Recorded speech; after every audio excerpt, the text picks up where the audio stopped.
Why would North Korea want to join the BRICS alliance of nations is the question.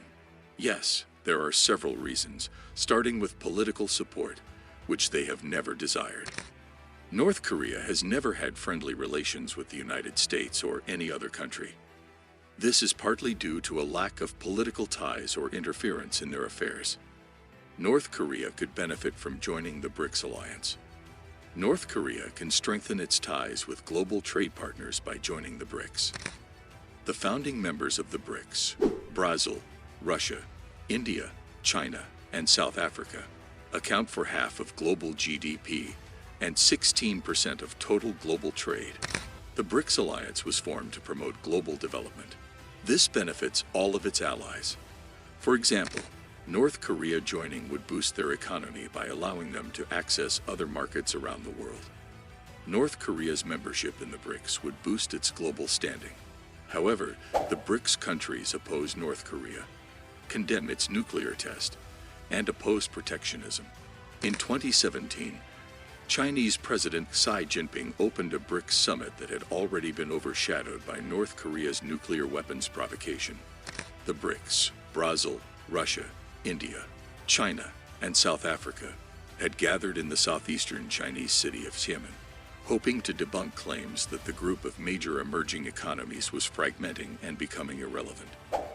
North Korea, however, stole the spotlight on Sunday by announcing it had detonated a powerful hydrogen bomb and claiming it could fit the device on a long-range missile, dramatically raising the stakes in its standoff with the rest of the world. The nuclear test occurred just before Xi took the stage in Xiamen for a pre-BRICS address, a deliberate timing that no doubt enraged Beijing, which swiftly condemned the explosion. The summit was attended by Indian Prime Minister Narendra Modi, Russian President Vladimir Putin, Brazilian President Michel Temer, and South African President Jacob Zuma. BRICS was already struggling to overcome doubts about its own cohesion that had arisen following a protracted standoff between nuclear-armed China and India over a disputed Himalayan region. They backed down, perhaps to avoid destabilizing the summit, but the issue remained tense, and all eyes were on Modi and Xi's interaction. In his speech, Xi emphasized the importance of BRICS members showing mutual respect and avoiding conflicts, but he made no mention of the border dispute. The BRICS nations, which account for roughly half of humanity, came together a decade ago to advocate for the interests of the developing world. However, policy analysts have begun to question the group's relevance, pointing out that its members have little in common and face a variety of economic challenges. In his speech, Xi alluded to these concerns. Some people argue that BRICS countries are losing their luster because emerging markets and developing countries have experienced growth setbacks, he said, admitting the group's members faced a variety of headwinds. The BRICS are communist-ruled China, authoritarian Russia, and the democracies of India, Brazil, and South Africa. China remains an economic powerhouse, albeit one that is slowing, while India is rising. However, falling commodity prices have had a significant impact on the economies of exporters Russia, Brazil, and South Africa.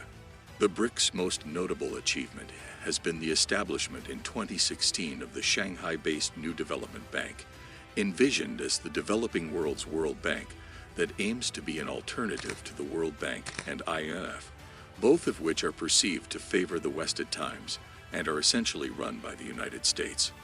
The North Korean hydrogen bomb claim represents an apparent major advance in Pyongyang's banned nuclear weapons program, drawing condemnation from the international community, which has prohibited North Korea from developing nuclear weapons and missiles.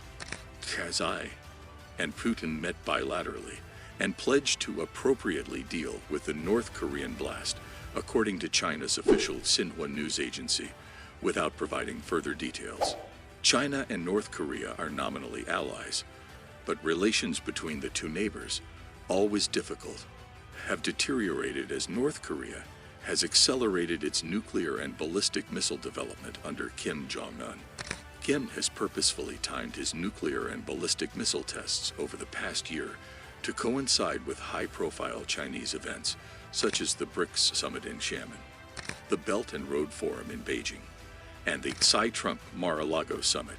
Nonetheless, North Korea is economically dependent on China, which currently accounts for more than 90% of its total trade volume, as well as the majority of its food and energy imports.